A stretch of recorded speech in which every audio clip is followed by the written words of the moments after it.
గుడి కట్టిన వాడేమో సొలొమన్. అవును. యేసు ప్రభుల వారి కోసం కట్టినటువంటి గుడి జెరూసలేం. కాదు. సరే పోనీ గుడి అన్నారా, ఏమంటారు మీరు? మీరు చదివారు కదా పాత నిబంధనలో నిబంధన వద్దు.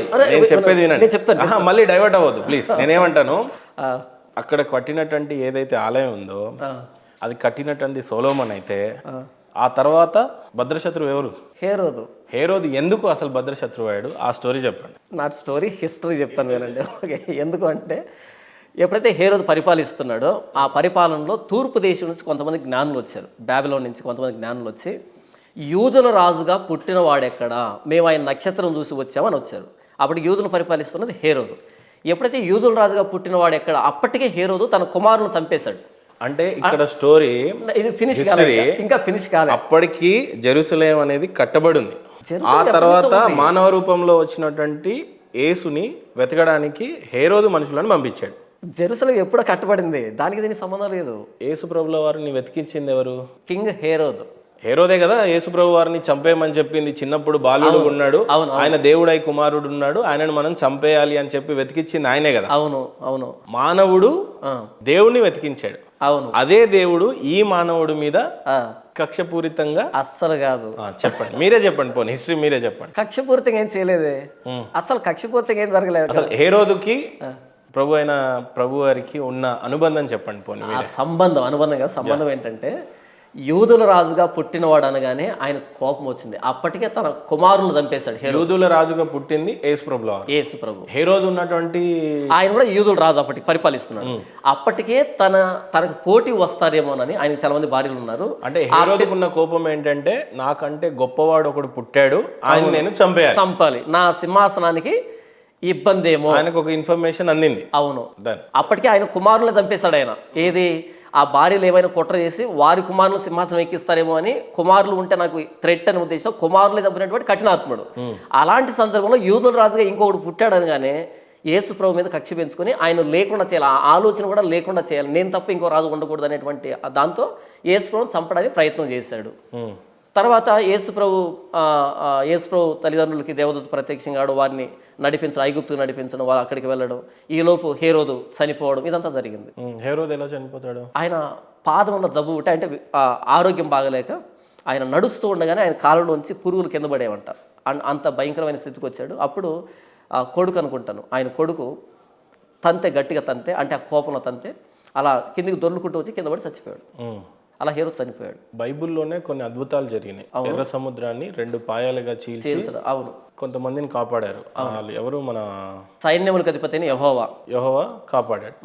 ఎవరు కాపాడతాడు? రెడ్ సీని ఇద్దరిని చీల్చేది ఎవరు? మోషే చీల్స్తాడు. మోషే తన కర్ర చాపమని చెప్పింది దేవుడు. మోషే మానవ రూపంలో ఉండి దేవుడి యొక్క శక్తి చేత రెడ్ సీని 2 పాయలుగా చీల్చి సైన్యం మొత్తాన్ని కాపాడతాడు. అవును.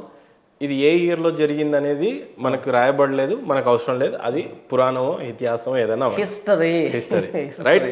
ఇప్పుడు యేసు ప్రభుల వారు వచ్చారు, వెళ్ళిపోయారు. అలాంటి అద్భుతాలు మళ్ళీ ఈ ఎర్ర సముద్రాన్ని 2 పాయలుగా చీల్చినటువంటి అద్భుతాన్ని మీరు ఏమైనా చూసారా ఈ 2000 సంవత్సరాలు? జరగాల్సిన అవసరం లేదు కదా. ఎందుకు? అక్కడ ఇశ్రాయేలు వస్తూ ఉన్నప్పుడు ఎర్ర సముద్రం ఒడ్డు వచ్చింది, దేవుడు తన బాహుబలాన్ని చూపించడానికి అద్భుతాన్ని చేశాడు. ఇప్పుడు అలాంటి అద్భుతం అవసరం లేదు కదా. ఇప్పుడు దేనికి అది? ఒకప్పుడు రైట్ బ్రదర్స్ అప్పుడు ఎందుకు అద్భుతం చేయాలనుకున్నాడు దేవుడు? తన శక్తిని కనబరచాలి కదా. ఇప్పుడు వద్దా ఆయనకి? ఇప్పుడు ఎందుకు? ఎస్టాబ్లిష్ అయిన ట్రూత్. అప్పుడున్న మానవులు ఎక్కువగా, ఇప్పుడున్న మానవ జనం ఎక్కువ మందిని కాపాడాలా? అప్పుడు తక్కువ మందిని కాపాడాలా? తక్కువ కాదు. ఇక్కడ ఇప్పుడు అలెగ్జాండర్ ఫ్లెమింగ్ యాంటీబయాటిక్ కనిపెట్టేశాడు. ఇప్పుడు మరలా ఇంకొక అలెగ్జాండర్ కనిపెట్టాల్సిన అక్కర్లేదు, దాన్ని ఇంప్లిమెంట్ చేసుకుని సరిపోద్ది. ఇప్పుడు ఒక లైట్ కనిపెట్టారు, ఇంకొకరు ఫోన్ కనిపెట్టొద్దు అంటారు. అవును. ఒకదాన్ని కనిపెట్టిన తర్వాత, ఎస్టాబ్లిష్ అయిన తర్వాత మరలా ఎందుకు అది? మళ్ళీ మీరు అదే అంటారు. 2000 సంవత్సరాల క్రితం అన్ని అద్భుతాలు జరిగినప్పుడు అంతమంది మానవులు దేవుణ్ణే శోధింపజేశారు. అవును. అంత పెద్ద ఎర్ర సముద్రాన్ని చీల్చిన తర్వాత కూడా, ఇజ్రాయెల్ ప్రజలు ఆ రెడ్ సీని దాటిన తర్వాత కూడా అవును ప్రతిసారి మోషన్ శోధించారు. అవును. మీ దేవుడు ఏంటి, మాకు అన్నం లేదు, మాకు నాన్ వెజ్ లేదు, మాకు చికెన్ లేదు. అవును. శోధింపజేశారా లేదా? అవును కదా. అవును. అప్పుడు జనాభా తక్కువ ఉందనుకున్నాం. అంటే రోజు రోజుకి జనాభా పెరుగుతూ వస్తుంది. అవును. ఈ రోజున 135 కోట్ల జనం భారతదేశంలో ఉంటే ప్రపంచం మొత్తంలో 700 కోట్ల జనాభా ఉందని అనుకుందాం. అవును, ఇప్పుడు ఏదో ఒక మ్యాజిక్ జరగాలి కదా మరి. ఎందుకు మ్యాజిక్ ఇప్పుడు అండ్ ఆ మ్యాజిక్ జరిగి ఎన్ని ఇయర్స్ అవుతుంది? సారీ, మ్యాజిక్ కాదు, అది వండర్. జాన్ పాల్ గారు ఒకటి బాగా ఆలోచించండి. మనము కొద్దిగా ఇది పోగొట్టుకుంటే మన రెస్పెక్ట్ పోద్దాము.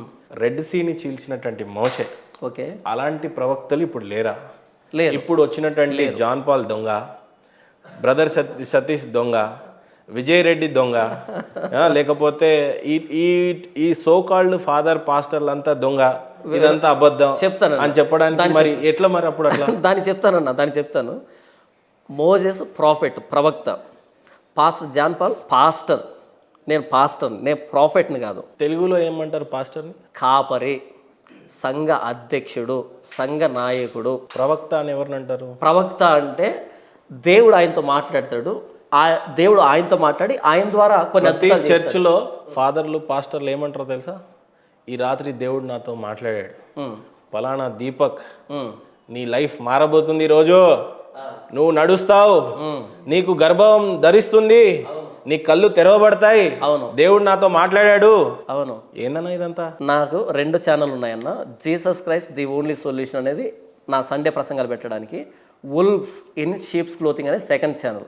ఇప్పుడు మీరు అన్నారే దీపక్ పిలుస్తున్నాడు, నీ గర్భం రాబోతు అన్నావు కదా, ఇలాంటి దొంగలందరినీ వీళ్ళు గొర్రె చర్మం వేసుకున్న తోడు. క్లియర్ గా చెప్పండి, జాన్ పాల్ గారే సరైన పాస్టరు, దినకరన్ అనేవాడు దొంగ, సతీష్ అనేవాడు దొంగ, విజయ్ అనేవాడు దొంగ. ఇది క్లియర్ గా చెప్పరాదన్నా? నేను అదే చెప్తున్నాను. వుల్వ్స్ ఇన్ షీప్స్ క్లోతింగ్ అని ఛానల్ పెట్టి, వుల్వ్స్ ఇన్ షీప్స్ క్లోతింగ్ అంటే గొర్రె చర్మం వేసుకున్న తోడేళ్ళు అని ఆ ఛానల్ పెట్టి, ఆ ఛానల్లో వీడియోలు పెడుతున్నా అంటే విత్ ఫోటోలతో వీడియోలతో పెడుతున్నా. అయితే జాన్ పాల్ గారు వంటి తక్షణ కర్తవ్యం ఏంటంటే ఫస్ట్ హిందువులను మార్చడం కాదు, హిందువుల నుంచి మారవబడ్డ క్రిస్టియన్స్ ఉంటారు కదా, వాళ్ళని మార్చాలి మీరు ఫస్ట్. నేను అదే చేస్తున్నాను. ఈ పాల్ దినకరన్ చేసిన ప్రసంగాలు, బ్రదర్ సతీష్ గానీ, అవును, లేకపోతే బ్రదర్ అనిల్ గానీ, వీళ్ళ నుండి రక్షించాలా మీరు? నేను అదే చేస్తున్నాను. 2nd ఛానల్ పెట్టి అదే చేస్తున్నాను. చెప్పండి మరి ఏం చెప్పాలనుకుంటున్నారు మీరు అలాంటి వాళ్ళకి? అలాంటి వాళ్ళకి నేనేం చెప్పాలనుకుంటున్నానంటే, క్రైస్తవులకి ప్రామాణిక గ్రంథం బైబుల్. ఈ బైబుల్కి కుడికి కానీ ఎడమకి కానీ పోయేవాడు క్రైస్తవుడు కాదు. మీరన్నా సతీష్ అన్నారు, లేకపోతే బెల్లంపల్లి ప్రవీణ్ కుమార్ అన్నారు, పాల్ దినకరన్ వీళ్ళు ఉన్నారు కదా, బైబుల్కి వాళ్ళు చేసే టీచింగ్కి అసలు పొంతం లేదు, చాలా దూరంగా వెళ్ళింది. మీరే పాయింట్అవుట్ చేశారు, దీపక్ దేవుడు నిన్ను పిలుస్తున్నాడు, నీ గర్భం రాబోతుంది, ఇది బైబిల్లో లేదు. జస్ట్ వాళ్ళు ఒక బిజినెస్ చేస్తున్నారు దేవుణ్ణి. కాబట్టి నిజంగా క్రైస్తవులు దేవుని ప్రేమించాలంటే ఈ బైబిల్ దగ్గరకు రండి. ఈ బైబిల్ ఉన్న వాక్యం ఏం చెప్పింది దాని ప్రకారంగా ప్రభువైన యేసుక్రీస్తుని సేవించండి. అంతేగాని వ్యక్తులను చూసి, ఆ డ్రామాలు చూసి క్రైస్తవ్యాన్ని వెక్కిరించకండి, ఇలాంటి వాటిని సపోర్ట్ చేయడం ద్వారా అన్నది నేను చెప్తున్నాను అన్న. దీనికోసం నేను పాటుపడుతున్నాను. 2 ఛానల్ పెట్టి ఏది వాక్యం అని చెప్తున్నాను ఛానల్లో, ఇంకో ఛానల్ పెట్టి వాక్యాన్ని ఎలా వక్రీకరిస్తున్నారో, భక్తిని ఎలా బిజినెస్ చేస్తారో, యేసుప్రభుని ఎలా అవమానిస్తున్నారో క్రైస్తవుల పేరుతో, క్రైస్తవ నాయకుల పేరుతో అన్నది 2nd ఛానల్లో చెప్తున్నాను. నా